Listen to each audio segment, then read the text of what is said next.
Welcome to this year edition of Worst Films of 2023, and I'm kind of glad that I didn't shoot this 2 weeks ago because I got the chance to see so many more incredible, eye-opening masterpieces of garbage like the one that you're about to see right now. How's it going? It's a tremendous challenge, but I'll fix it. Have no fear, Rolf is here. What do you mean a tremendous challenge? It's a child and a dog. Just make sure they're safe, okay? I will apply myself that much more firmly. You don't have to be firm. Just keep it together, okay? We'll be home after the game.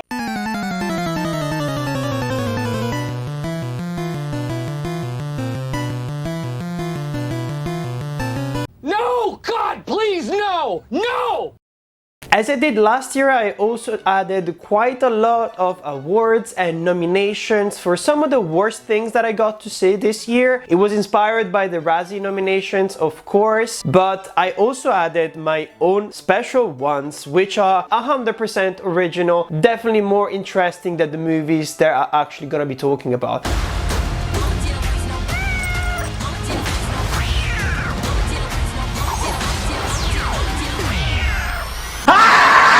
So what we're gonna do is go from the most mediocre movie that I've seen this year to the worst movie that I saw this year. This is 100% subjective, of course. You probably have your own picks, and I really encourage you to let me know down in the comments. Let's praise all the garbage that we've seen this year and try to stay positive and sane of mind. The movies range from 2.5 out of 5 stars until 1 star out of 5 stars. I mean, this year I didn't go as far as going to 0.5, so I'm pretty sure you should thank me. Let's start with my first 2.5 movie of this video, which is gonna be Five Nights at Freddy's. And there's a lot of bad things we can say about this movie, but Josh is literally sleepwalking through a storyline that has nothing to do with him, and the result is kind of like a quintessential video game to movie adaptations where it seems like no one played the game and got the point. You know, guys, one thing that I have noticed is that my voice cracks a lot, but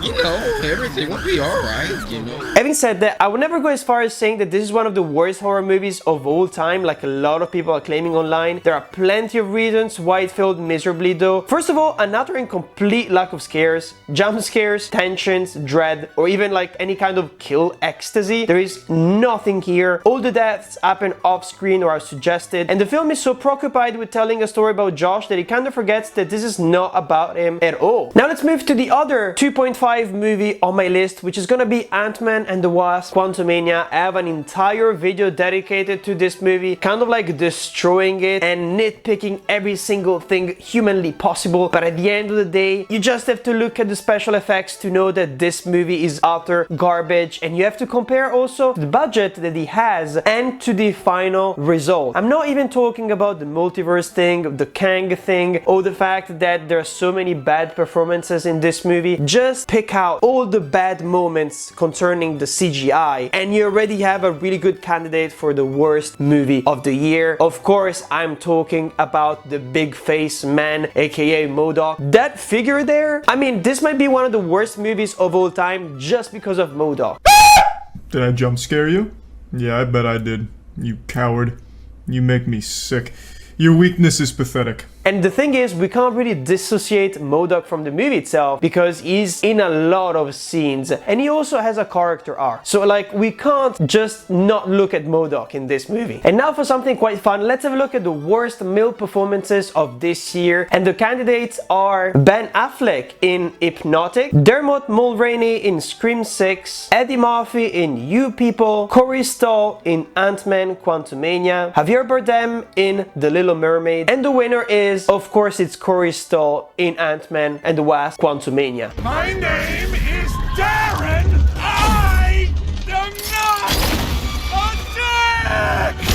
Honestly, when I'm talking about worst performances, this has nothing to do about specifically the actors himself, because a bad actor is only as bad as the director himself or the producers or even the editors. Basically, I'm saying that this is kind of like a team effort to create such a bad performance. I don't want this video to be something about like just spitting on people's entire career, because Corey Stoll is actually a good actor. I've liked him in a lot of other things, but I'm just saying that within this movie here, because of the context and everything else. Wow. I mean, wow. Nightmare creature. 100%. And now let's stay in the 2.5 mediocrity and talk about The Last Voyage of the Demeter, which was such an incredible, promising horror movie. I loved everything about it by just looking at the trailer and hearing about the concept. But once you get in, once you start looking at the details, that movie has a lot of problems. I mean, this literally belongs to the realms of other attempts at reinventing classic horror stories like in Van Helsing or Dracula Untold. But I think the worst thing about this script is that it takes audiences and horror fans for fools. It is constantly repeating exposition, delaying a predictable plot twist, and just desperately trying to tell an important untold story of the Dracula story, which brings absolutely nothing new.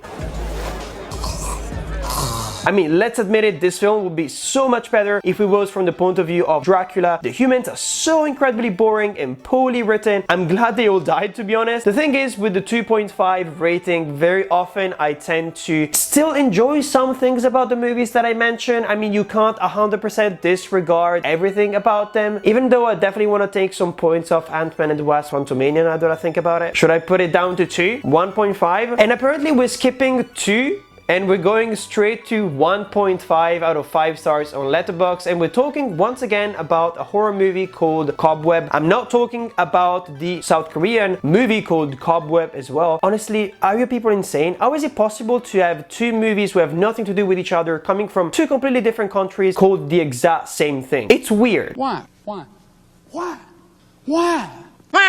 When it comes to horror films, I mean, it's really easy to go either incredibly good or incredibly bad. Like, the line is so incredibly easy to cross. I mean, to be honest, the whole script is just nonsensical and filled with horror cliches. The boy who was bullied, the cute, helpful teacher, the demon who befriends the child, the scary nightmares, the parents who seem to never be there but always ready to jump scare you or act creepy. Even the demon monster itself is yet another weird, creepy woman with super long hair a la Samara from The Ring. Where are we going to retire this creature concept? I'm going absolutely insane just by reliving the memories of watching this film, and honestly I could nitpick so much about it, but at the end of the day, do we want to waste more time? No. Of course, we cannot talk about worst male performances without talking about worst female performances as well. And this year we got quite a lot of them once again because of circumstances, and as you probably can see, all of these women are starring in big budget movies. I am starting to see a trend. Are you starting to see it as well? But anyways, the nominees are Helen Mirren in Shazam! Fury of the Gods, Susan Sarandon in Blue Beetle, Zawe Ashton in The Marvels, and Ellen Burstyn in The Exorcist Believer. And the winner is Helen Mirren, because honestly, I don't know what she's been doing in the last few years, because she did a really phony performance in the Fast and Furious franchise as well. But you need to chill. Should we proofread it?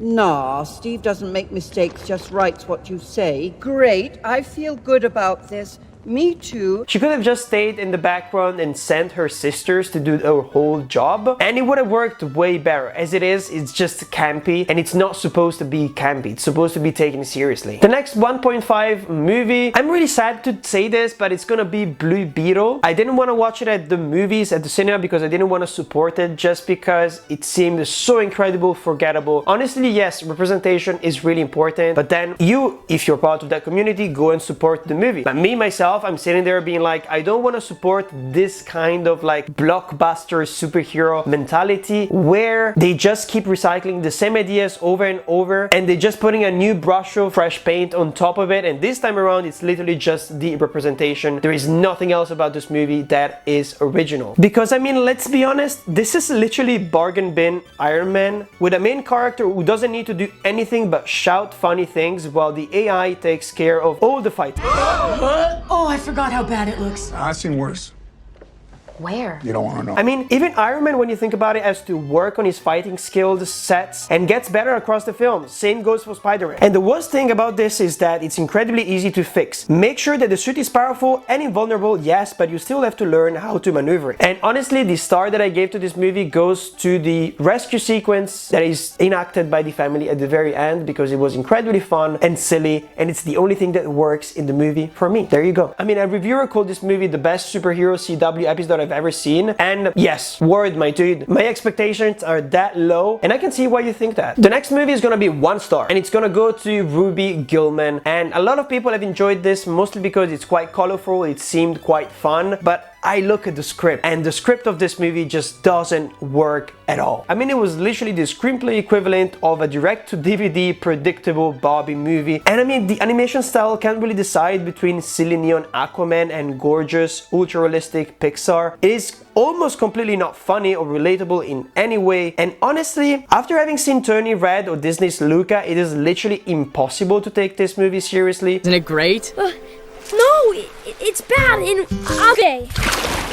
To be honest, I kind of wish the script spent more time in the real world and less time underwater, because the stakes of the underwater world feel so cliche, and it also feels so empty and lifeless. I mean, there are literally zero interesting secondary characters living there outside of Ruby's family, and that is so fucking weird. So weird. Just look at the background characters in all the underwater scenes and you will know what I mean. Now let's talk about 2 incredibly fun categories that I talked about last year as well. Most wasted potential and most disappointing movie. Let's talk about most wasted potential, which is gonna go to Teenage Mutant Ninja Turtles Mutant Mayhem. I'm still surprised I managed to say that in 1 sentence. The animation style of this movie is breathtaking. It's incredible. Having said that, if you look at the screenplay and if you look at the villains, I don't know, it feels so incredibly cliche. This movie made me mad mostly because it was so close to being a masterpiece. This movie was up there in the best movies of the year for me, and then it just completely went off the rail in the 3rd act, and I was just so incredibly sad, and that's why I had to include it, even though I know there is a lot of good things in this movie, don't get me wrong, of course. And then we talk about the most disappointing movie of the year. I think I have an entire video, if not even 2 videos on this movie, and I'm talking about Scream 6. Of course, if you're a Scream fan, you know that right now it's a mess. It's insane how they've managed to completely shoot themselves in the foot, in the head,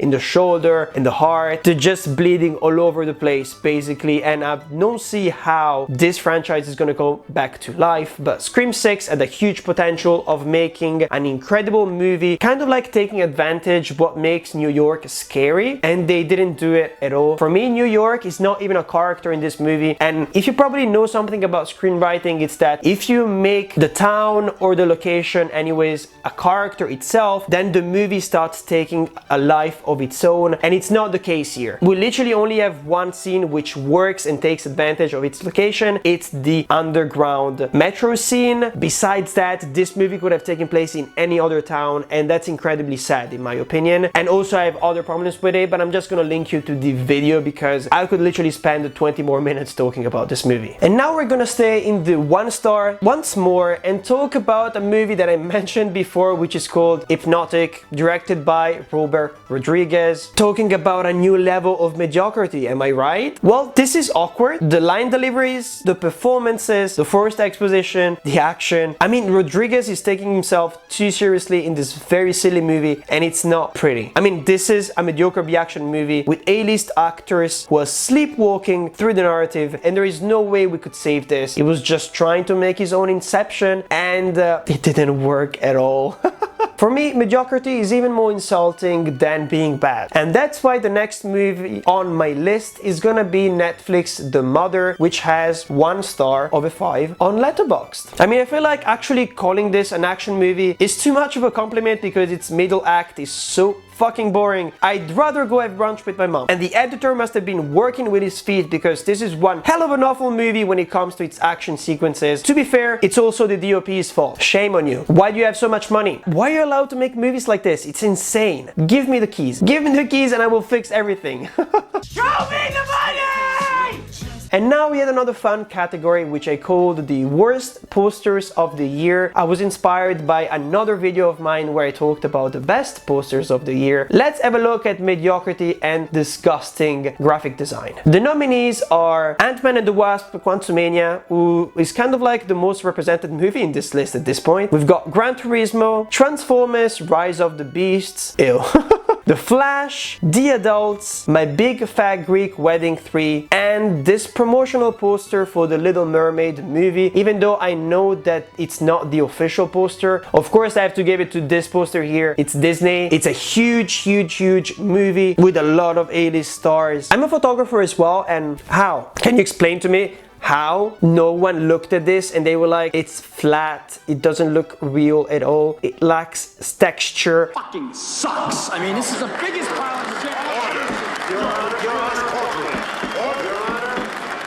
This looks like something that you could see at Walmart, and that's a compliment. Insane. Absolutely insane. We're gonna stay in the realm of 1 star and talk about a movie that really pissed me off. And you can probably see right now that Netflix is overrepresented in this video here. I'm talking about Eddie Murphy's You People. Listen, Eddie Murphy is an incredible actor. He's literally my childhood hero, and he looked so miserable in this movie. Honestly, like, even if you look at the controversy to the fact that they CGI'd a kiss in between 2 people in this movie, and you cannot unsee this. You have to see it to believe it yourself. You cannot waste Eddie Murphy like this. And this movie made me sad. Yo, look directly right there. It looks off.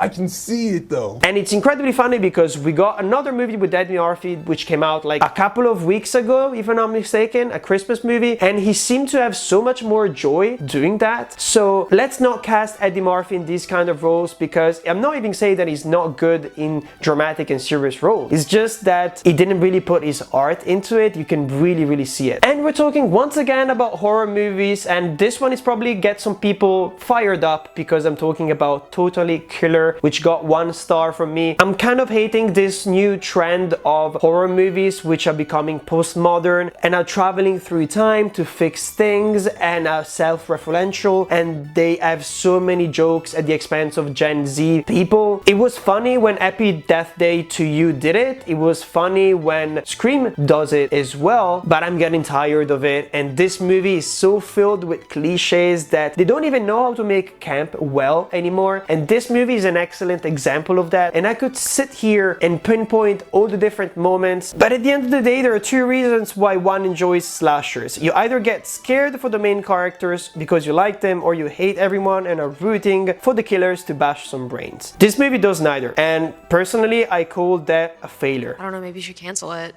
Maybe you should fuck off and die. Jesus, Mom. Mamacita. Ay. Ay, ay, ay. Mamacita.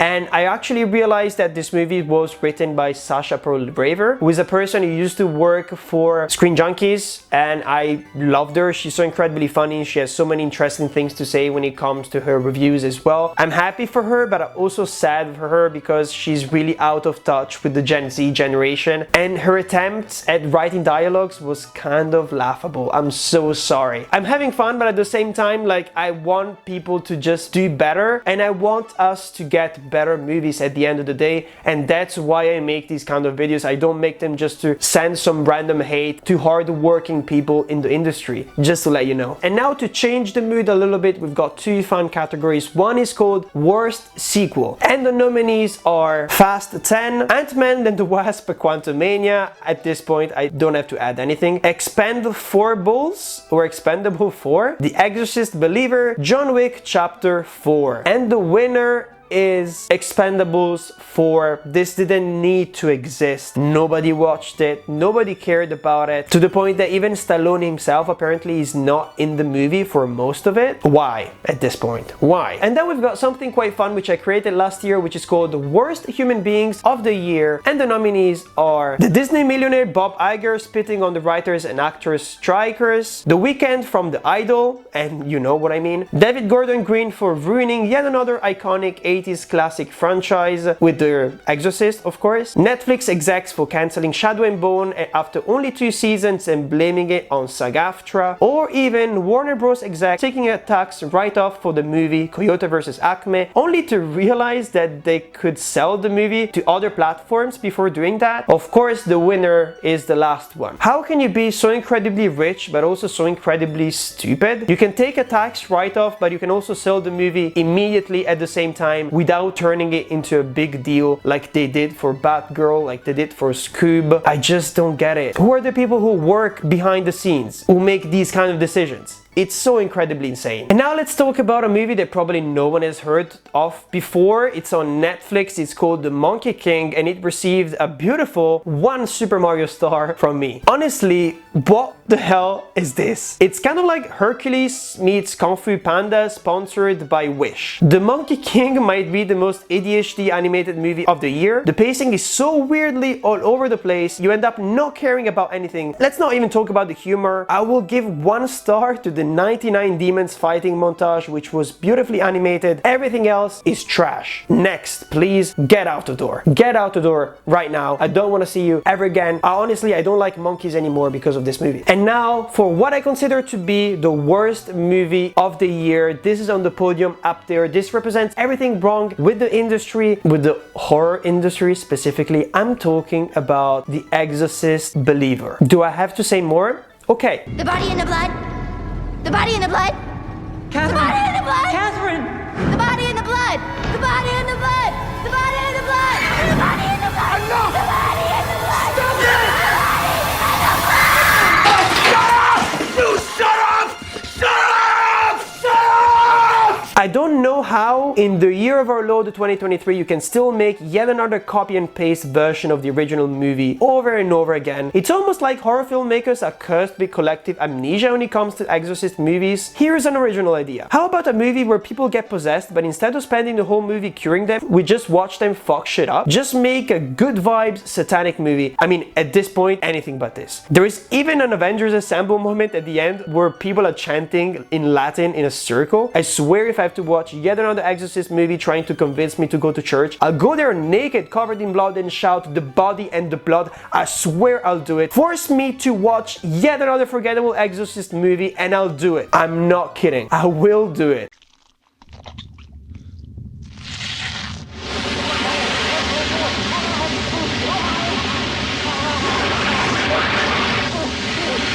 And we have some more final categories to talk about, but also we have some special mentions. We have quite a lot more incredibly horrible movies that were released this year, but I didn't really have a hot take about them, so I'm just gonna list them off. Other incredibly bad movies are Ghosted, The Flash, of course, Winnie the Pooh, Blood and Honey, Children of the Corn, the incredibly cringy Knights of the Zodiac, Transformers, Rise of the Beasts. At this point, it deserves its own category. The Transformers franchise just is fucking weird. And The Little Mermaid, just because I personally really hate live action remakes. I didn't even see it. I know it's bad. And now for something quite fun to end this video on a good note. What are the worst TV shows of 2023? I know it's not movie related, but I always like to end the video with an interesting plot twist. So the nominees are Netflix Skull Island. You probably don't know that this even existed, right? Disney Plus Secret Invasion, HBO Max The Idol, HBO Max Velma, and Prime Video's The Citadel. And the worst TV show of 2023 is Secret Invasion. So incredibly disappointing. I have a video about that as well, if I'm not mistaken. I'm gonna link you to that, because honestly, if I start ranting once again, my blood will start boiling and you will find brain matter just splattered all over my set. Just saying, this TV show just drives me insane. But that is basically it. Once again, we've finished a year and now we're heading into a new year with so many more mediocre movies. Let me know down in the comments what your personal list is. I always enjoy making these videos here because we get to communally talk about the worst experiences that we've had at the cinema or on our couches. Let me know, of course. If you like this video, here at the top you can see what I'm gonna be working for the next few weeks, and of course I'm working on the best movies of the year just to balance the bad, right? And here at the bottom you'll also be able to see some other videos on the same vein. Of course, the one that I